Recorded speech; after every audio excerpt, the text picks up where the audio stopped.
نحمده ونصلي على رسوله الكريم اما بعد فاعوذ بالله من الشيطان الرجيم بسم الله الرحمن الرحيم رب اشرح لي صدري ويسر لي امري واحلل عقدة من لساني يفقهوا قولي. قالت احداہما، ان دونوں لڑکیوں میں سے ایک نے کہا، یا ابتی، اے ابا جان، استاجرہ، اس کو اجرت پر رکھ لیجئے، یعنی ملازم رکھ لیجئے۔ ان خیر من استاجرت القوی الامین، بے شک بہترین آدمی جس کو آپ اجرت پہ رکھ سکتے ہیں، جسے آپ ملازم رکھ سکتے ہیں، القوی الامین، وہی ہو سکتا ہے جو قوی بھی ہو، مضبوط بھی ہو اور امانت دار بھی ہو، یعنی جس کے اندر یہ دو بنیادی صفات ہوں۔ اب سوال یہ پیدا ہوتا ہے کہ ایک بچی تھوڑی ہی دیر میں اس شخص کی یہ دو کوالٹیز کس طرح پہچان لیتی ہے؟ کون سی صفت نظر آتی ہے اس میں؟ بہترین آبزرویشن کی، حالانکہ اس کے اندر حیا بھی ہے، حیا ہے، لیکن معاملہ کرنے سے فوراً پہچان جاتی ہے کہ اس شخص میں دو صلاحیتیں ہیں، اور کسی بھی ملازم کے اندر، کسی بھی کام کرنے والے کے اندر اگر یہ دو صفات ہوں تو وہ بہترین ملازم ہوتا ہے۔ اور پھر آپ دیکھیں کہ بیٹی باپ کو مشورہ دے رہی ہے، اس سے کیا پتہ چلتا ہے کہ ایک عورت ایک مرد کو جو عمر میں اس سے بڑا ہو، تجربے میں بڑا ہو، مرتبے میں بڑا ہو، اس کو مشورہ دے سکتی ہے۔ اب ذرا آپ سچویشن کو دیکھیے نا، آپ اپنے آپ کو اس لڑکی کی جگہ رکھ لیجئے۔ کیا آپ کے اندر اتنی جرأت ہے کہ اپنے باپ کو کسی کے بارے میں ایسی رائے دے سکے؟ ہاں، دے سکتے؟ نہیں دے سکتے۔ کہاں ہمیں اجازت ہے دینے کی؟ کوئی گنجائش نہیں، اس لیے کہ ہم نے حیا کا مطلب بہت غلط لے لیا ہے۔ حیا کا مطلب ہے حدود کے اندر دوسرے سے معاملہ کرنا۔ ایک اجنبی شخص سے، ایک مرد سے، ایک نان محرم سے جب آپ معاملہ کریں تو اس میں اپنی حدود کو قائم رکھیں، ہنس ہنس کے بیکار کی باتیں نہ کریں، دوسرے کو رجھائے مت، اپنی بیوٹی کو ایکسپوز نہ کریں، اسے اپنے سے اٹریکٹ کرنے کی کوشش نہ کریں، یعنی اس قسم کی حرکات نہیں کرنی چاہیے۔ لیکن آپ معقول انداز میں حدود کے اندر رہتے ہوئے، حرام سے بچتے ہوئے معاملہ کر سکتے ہیں، اور پھر اپنی رائے کا اظہار بھی کر سکتے ہیں۔ ہمارے یہاں تو عموماً یہ سمجھا جاتا ہے نا کہ گھر کے معاملات ہوں یا بزنس کے ہوں یا کوئی اور ہوں، عورت کی حیا کا تقاضا یہ ہے کہ وہ ان میں نہ بولے، وہ کوئی مشورہ نہ دے، وہ کوئی بات نہ کرے۔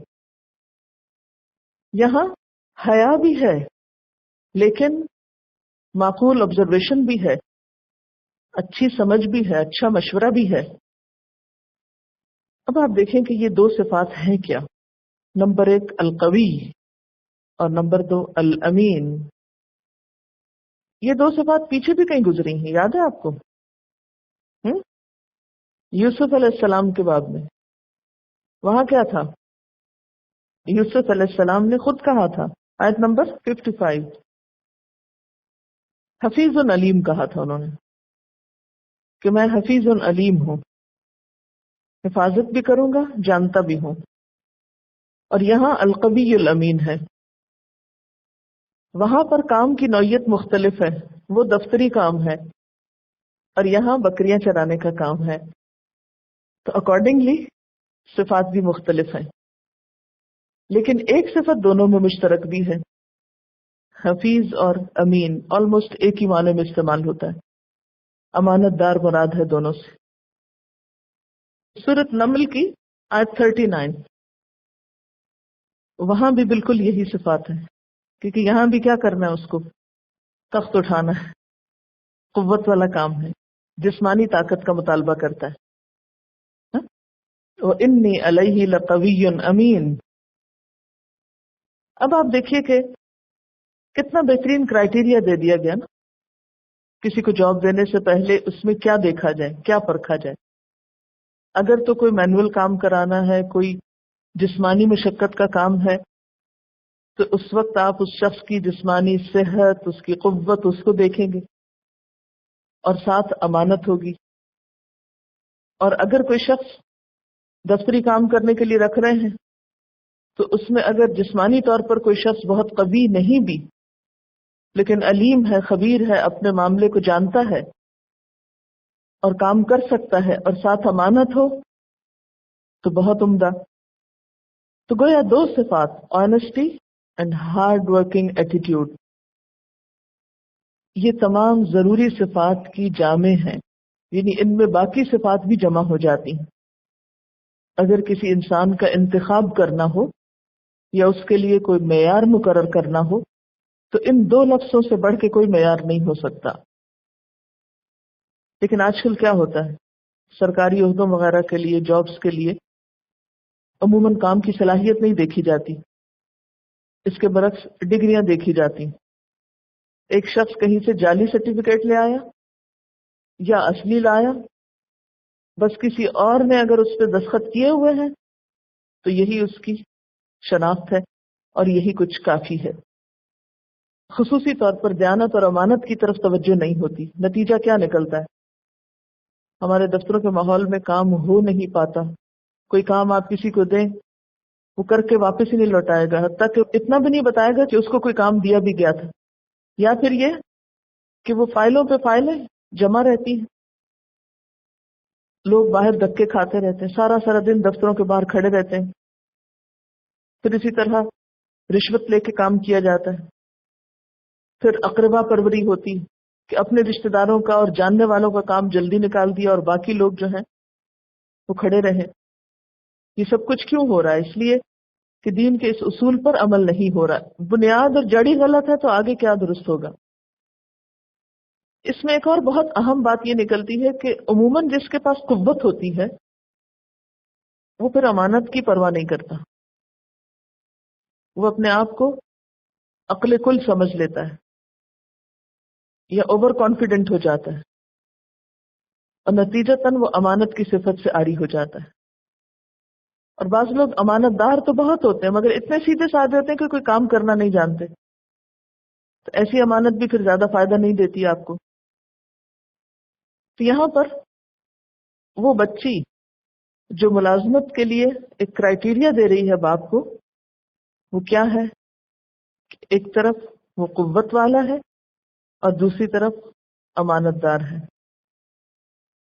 ہم سوچتے ہیں کہ بات تو ٹھیک ہے، ہمیں ملازم کی ضرورت بھی ہے، لیکن اس طرح ایک نوجوان کو گھر میں ملازم رکھ لینا جبکہ نوجوان بچیاں بھی گھر میں ہوں جن کی شادی نہیں، تو یہ تو کوئی مناسب بات نہیں معلوم ہوتی.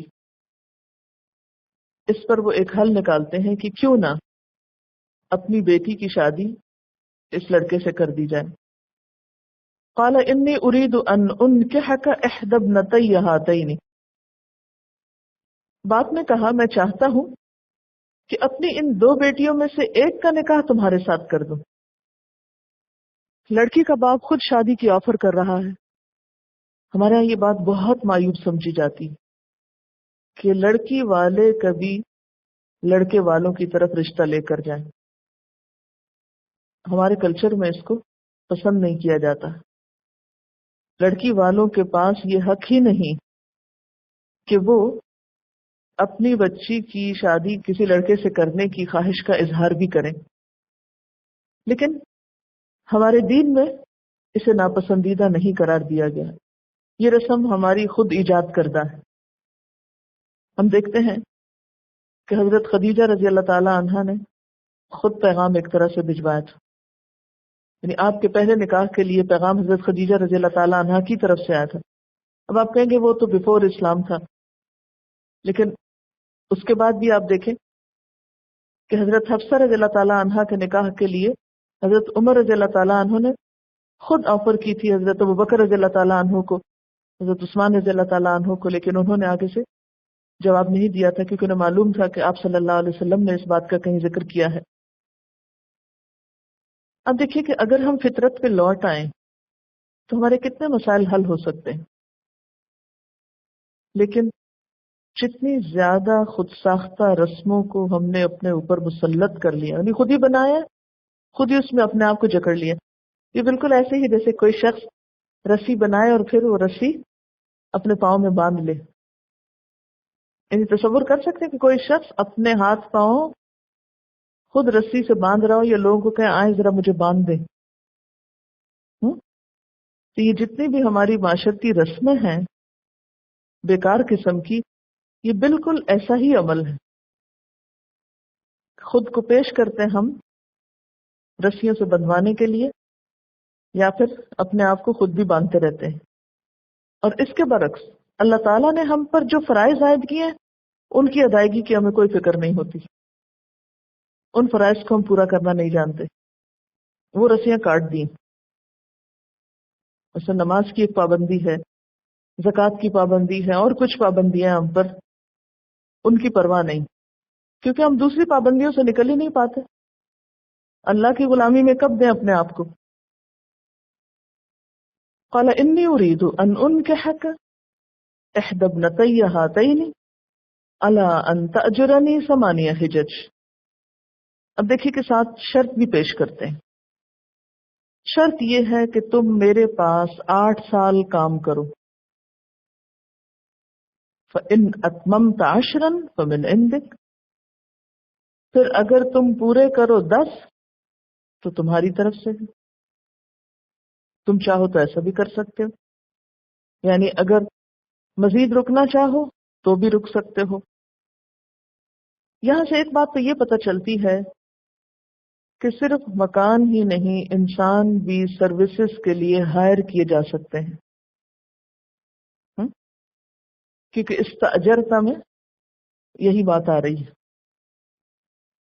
اب یہاں پر ایک اور اشکال اٹھتا ہے، اور وہ یہ ہے کہ اگر تو یہ مزدوری لڑکی کا حق مہر تھا تو پھر باپ کیوں لے رہا ہے اس کو؟ وہ کہتا ہے نا کہ انت اجرانی، کہ تم میرے ہاں کام کرو. ایک طرح سے کام معاوضہ بن رہا ہے، مہر بن رہا ہے، کس کا؟ لڑکی کا. اس میں ایک تو آسان بات ہم یہ کہیں کہ یہ شریعت محمدی صلی اللہ علیہ وسلم سے پہلے کا واقعہ ہے. لیکن دوسری رخصت یہ ہے کہ اگر لڑکی اجازت دے تو وہ اپنے والدین کو اپنے مہر کی رقم سے فائدہ اٹھانے دے سکتی ہے. کیوں؟ اس لیے کہ انت و مالک لابیک، تم اور تمہارا مال تمہارے باپ کے ہو. ہمارے ہاں اس چیز کو بھی بہت مایوس سمجھا جاتا ہے کہ اگر کوئی بچی اپنے حصے کی کوئی چیز اپنے پیرنٹس کو دے دے تو اسی پہ لڑائی جھگڑے شروع ہو جاتے ہیں. اس کو آپ ایک مثال سے سمجھ سکتے ہیں. مثلا ایک شوہر نے اپنی بیوی کو ایک مکان بطور حق کے مہر کے دیا. لڑکی کے پاس مکان آ گیا. اب وہ چاہتی ہے کہ میری اس پراپرٹی کو میں کرائے پر دوں. وہ دے سکتی ہے، اس کرائے کو اپنی مرضی سے استعمال کرنا چاہتی، کر سکتی ہے. اسلام اس سے نہیں روکتا، کیونکہ اسلام میں انفرادی ملکیت لڑکی کے لیے بھی ایسی ہے جیسی لڑکے کے لیے. اب کچھ دن بعد وہ دیکھتی ہے کہ میرے والدین کے پاس سر چھپانے کو جگہ نہیں، وہ بےچارے در بدر بھٹک رہے ہیں. وہ کہتی ہے اچھا آپ لوگ میرے مکان میں رہ لیں، اور ان سے کرایہ نہیں لیتی. تو کیا والدین یہ کہہ کے کہ نہیں بیٹی یہ تمہارا مکان ہے، ہمارے لیے شریعت کی روح سے جائز نہیں کہ ہم اس میں رہیں؟ نہیں، شریعت اس سے منع نہیں کرتی. اب یہاں پر بھی آپ دیکھیں نا، والد بوڑھے ہیں، ضرورت مند ہیں، تو ایسی صورت میں جواز نکلتا ہے. اور اس میں یہ ہے کہ ظاہر ہے کہ لڑکی کی رضامندی کے ساتھ، رضامندی کے بغیر نہیں ایسا ہوگا کہ ہاں اگر لڑکی مانتی ہے تو ہو سکتا ہے اس دوران انہوں نے اس سے مشورہ کر لیا، بلکہ وہ مشورہ بھی تو وہیں سے ہی آ رہا تھا نا، تو پھر وہ میوچل انڈرسٹینڈنگ سے یہ حل نکالا گیا ہو. یہاں ایک مشکل وقت میں ایک حل نکالنا بھی تو مطلوب ہے نا. ہمارے معاشرے میں بھی کئی ایسی مثالیں ملتی ہیں نا کہ مثلا والدین بہت غریب ہوتے ہیں لیکن لڑکی پڑھ لکھ جاتی ہے، اچھی قابل ہوتی ہے، اچھا رشتہ آتا ہے، لڑکی کو حق مہر میں بہت کچھ مل جاتا ہے، اس مال سے وہ اپنے والدین کی مدد کرتی ہے، تو ایسا کرنے میں کوئی عیب نہیں۔ سوال ہے کیا لڑکا اپنی ساس کو گھر میں رکھ سکتا ہے جبکہ وہ گھر لڑکے کا ہو، لڑکی کا نہ ہو؟ اگر ساس کا اور کوئی ٹھکانہ نہ ہو، اگر اس کا اپنا گھر موجود ہے اور وہ صحت مند ہے، تو بہتر یہی کہ انسان اپنے گھر میں رہے، کیونکہ اسی میں انسان کی عزت ہے۔ اور اگر شوہر فوت ہو گیا ہے، کوئی اور بچہ نہیں، تو بیٹی کے گھر رہنے میں کوئی عیب نہیں۔ لیکن میں سب کے لیے ایک نصیحت کی بات کروں گی کہ پھر بیٹی کے معاملات میں دخل اندازی نہ کریں، غیر ضروری ہمدردی نہ کریں، بچوں کو نہ بگاڑیں، غیر ضروری لاڈ پیار کر کے، اور ہر معاملے میں انٹرفیئر نہ کریں، اور لڑکی کو جو شوہر ہے اس کی رائے کے مقابلے میں رائے نہ دیں۔ یہ بہت اہم نکتہ ہے، کیونکہ بہت سے مرد حضرات ساس کا وجود گھر میں کیوں برداشت نہیں کرتے؟ کیونکہ وہ انٹرفیئرنس کرتی ہیں۔ اس سے ہمارے معاشرے میں مشکل ہوئی، ورنہ ساتھ رہنے میں تو کوئی حرج نہیں ہے۔ مجھے اچھی طرح یاد ہے کہ ہماری رانی اماں مہینوں ہماری طرف رہتی، تو میرے والد اصرار کر کے ان کو گھر میں رکھتے تھے کہ بزرگوں سے گھر میں برکت ہوتی ہے، آپ ہمارے پاس رہیں، اور بہت ان کی عزت اور بہت کیئر کرتے تھے۔ تو بات یہ ہے کہ رہنے میں کوئی حرج نہیں، صرف یہ ہے کہ انسان اپنی حدود پہچانتا ہو دوسروں کے لیے، وما اريد ان اشق علیہ۔ اچھا، اسی طرح ایک اور بات یہاں سے یہ پتہ چلتی ہے کہ نکاح کے وقت کچھ شرائط رکھی جا سکتی ہیں۔ مثلا شعیب علیہ السلام نے، اگر ان کو شعیب علیہ السلام بولا جائے جیسے تفاسیر میں آتا ہے، کہ انہوں نے یہ شرط رکھی کہ شادی کے فوراً بعد تم لڑکی کو لے کے چلتے نہیں بنو گے، تمہیں یہاں رہنا ہوگا، ہم تم کو اتنے سال کے لیے گھر داماد بنائیں گے۔ قبول ہے؟ ایسا بھی کیا جا سکتا ہے۔ اب ہمارے معاشرے میں ایک اور خرابی کیا ہے؟ گھر داماد نہیں بنا سکتے، اس کو بہت بڑا عیب سمجھا جاتا ہے۔ بعض اوقات ایسی سچویشن ہوتی ہے کہ مثلا لڑکے کے کئی بہن بھائی ہیں، اس کے والدین کو سنبھالنے کے لیے کوئی اور بھائی یا بہن ہو سکتا ہے، اور لڑکی کے والدین صرف اپنی بیٹی پر ڈیپینڈنٹ ہیں۔ ایسی سچویشنز ہوتی ہیں معاشرے میں، لیکن عموماً معاشرتی رسم و رواج کی وجہ سے کیا کیا جاتا ہے؟ شادی کے بعد لڑکی کو لے کے اکیلی والدہ کو تنہا کسی بہن بھائی کے پاس، کسی رشتہ دار کے پاس، کسی ہوم میں چھوڑ دیا جاتا ہے، وہ جہاں چاہے زندگی کے دن گزارے۔ ایسے مردوں کو جن کی بیویاں ایسی مشکل میں ہوں کہ ان کی مائیں یا باپ یا کوئی بھی ایسا خالہ وغیرہ بعض اوقات تنہا رہ جاتی ہیں، تو ان کو اس مثال سے سبق سیکھنا چاہیے۔ یعنی ہمارے دین میں بہت وسعت ہے، اس میں انسانیت ہے، اس میں ایک دوسرے کی ہمدردی ہے۔ اللہ کے دین کی پابندی تو ہم نہیں کرتے، لیکن لوگوں کے بنائے ہوئے رسم و رواج کی پابندی خوب نبھاتے۔ یہ ہمارے ہاں نہیں ہوتا، اس کو ہمارے ہاں بہت برا سمجھا جاتا ہے، ایسا تو ہو ہی نہیں سکتا۔ یہ بعض لڑکیوں کا رشتہ اس وجہ سے بھی نہیں لوگ کرتے کہ اس کے ساتھ تنہا ماں ہے یا تنہا باپ ہے، یہ تو ساری زندگی اسی کے سر پہ بیٹھی رہے گی اور ہم نہیں اس کا بوجھ اٹھا سکتے۔ اسی لیے ہم دیکھتے ہیں کہ شادی کے بعد عموماً لڑکیوں کو ماں باپ کی کیئر کرنے میں، ان کا خیال رکھنے میں، ان کو کچھ دینے دلانے میں، ان کی مدد کرنے میں بہت سے پرابلم سامنے آتے ہیں، جو کہ عام طور پر ہمارے خود ساختہ معاشرتی مسائل ہیں۔ اگر حقیقی معنوں میں ہم دین کی روح سمجھیں تو یہ سب کچھ نہ ہو۔ پھر وہ کہتے ہیں فَإِنْ أَتْمَمْتَ عَشْرًا فَمِنْ عِنْدِكَ وَمَا أُرِيدُ أَنْ أَشُقَّ عَلَيْكَ۔ کتنا خوبصورت جملہ، یہ ساری باتوں کو کور کر گیا ہے۔ میں تم پہ سختی نہیں کرنا چاہتا۔ اگر ہر شادی میں طرفین یہ جملہ دہراتے رہیں تو بہت خوشگواری ہوگی۔ عموماً مشکلات کہاں سے ہوتی؟ اصرار کرتے، امپوز کرتے اپنی رائے کو کہ نہیں، عید آ رہی ہے، شبرات آ رہی ہے، اس پہ تو آنا ہی چاہیے اور اس پہ تو جانا ہی چاہیے۔ ہمارے ہاں تو پہلی عید یہاں ہوتی ہے اور وہاں ہوتی، کسی کے ہاں پہلی عید یہاں ہوتی ہے، کسی کے ہاں پہلی عید وہاں ہوتی ہے۔ اب معلوم نہیں ان دونوں میں سے کون سا جائز اور کون سا ناجائز ہے. اصل میں جب ہم فارغ ہیں نا، ہماری زندگی اب بحیثیت امت وسط کے ہمیں اپنی ذمہ داریاں جب بھولی ہوئی ہیں، تو ہم انہی چیزوں کو سوچتے سوچتے اور اسی طرح کی رسمیں ایجاد کرتے کرتے ختم ہو جاتے ہیں، اور انہی کی پابندی نبھاتے، خواہ اس میں کتنی ہی تکلیف کیوں نہ ہو. اب شعیب علیہ السلام کیا کہتے ہیں؟ وما اريد ان اشق علیک، میں آپ پر کچھ مشقت نہیں ڈالنا چاہتا. اشقہ کا لفظ جو مشقت سے ہے، آپ پہ کوئی مشقت نہیں ہوگی. اب آپ دیکھیں نا کہ اگر لڑکی کے شوہر سے بار بار تقاضا کیا جائے، تم اس موقع پہ لڑکی کو لے کے آؤ، اس پہ لے کر آؤ، وہ ایک دفعہ ایک ٹکٹ دے، پھر ٹکٹ لگا کے، کس لیے؟ کیوں آخر؟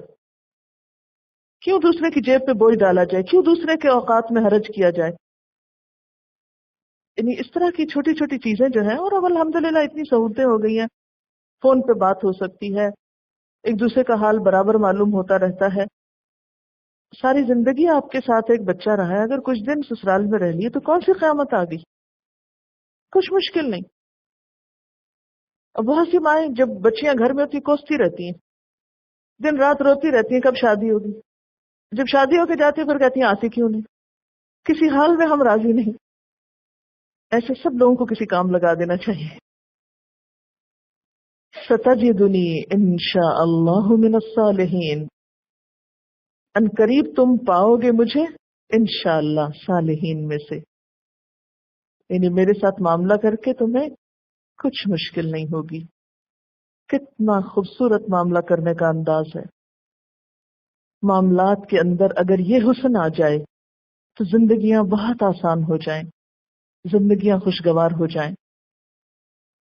اور ہمارے ہاں کچھ لوگوں کی عادت یہ ہوتی ہے کہ وہ صرف اس وقت خوش ہوتے ہیں جب وہ کسی کو تنگ کر لیتے ہیں، جب وہ کسی کو پریشان کرتے ہیں. ان کی خوشی صرف اس وقت ہوتی ہے. تو صالحین کا مطلب کیا نکلتا ہے یہاں؟ معاملات میں صالحین کون ہوتے ہیں؟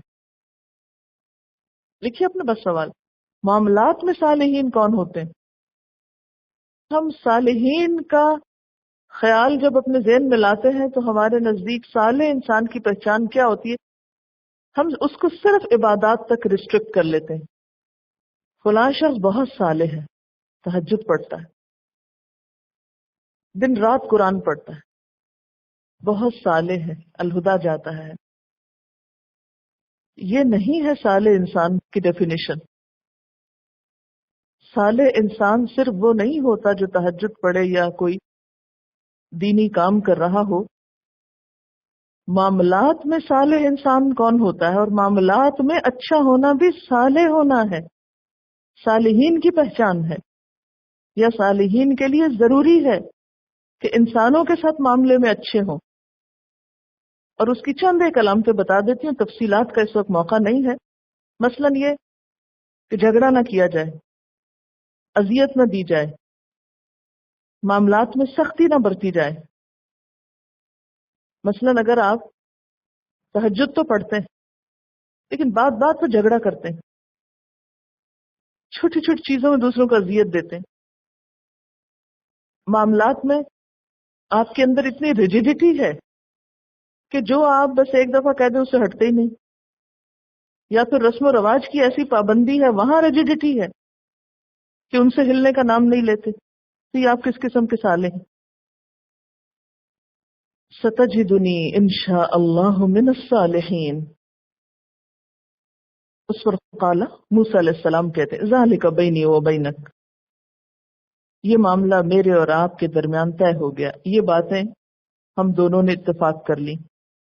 ایم الاجلین قضیت فلا عدوان علی، ان دونوں مدتوں میں سے جو بھی میں پوری کر دوں اس کے بعد پھر مجھ پہ کوئی زیادتی نہ ہو، یعنی مجھ سے مزید رہنے کا مطالبہ نہ کیا جائے. واللہ علی ما نقول وکیل، اور اللہ جو کچھ ہم قول و قرار کر رہے ہیں اس پر وہ نگہبان ہے. جو باتیں ہم کہہ رہے ہیں اس کا ضامن اللہ ہے، یعنی اللہ تعالی گواہ ہے اور اس کی گواہی کافی ہے، اور اس گواہی کے ساتھ رشتہ طے پا گیا. اب کیا ہوا؟ 8-10 سال گزر گئے، قرآن خاموش ہے کہ آپس میں کیا کچھ ہوا، ان 10 سالوں میں موسیٰ علیہ السلام نے کیا کیا، ان کی بیوی کا معاملہ کیسا تھا، سسر کا کیسا تھا، وہ زندہ رہے کہ فوت ہو گئے، کچھ نہیں بتاتے، کیونکہ اس کی ضرورت نہیں ہے، یہاں یہ مقام نہیں، موقع نہیں۔ وآخر دعوانا ان الحمد للہ رب العالمین۔ سبحانک اللہم وبحمدک نشہد ان لا الہ الا انت نستغفرک ونتوب الیک۔ والسلام علیکم ورحمۃ اللہ وبرکاتہ۔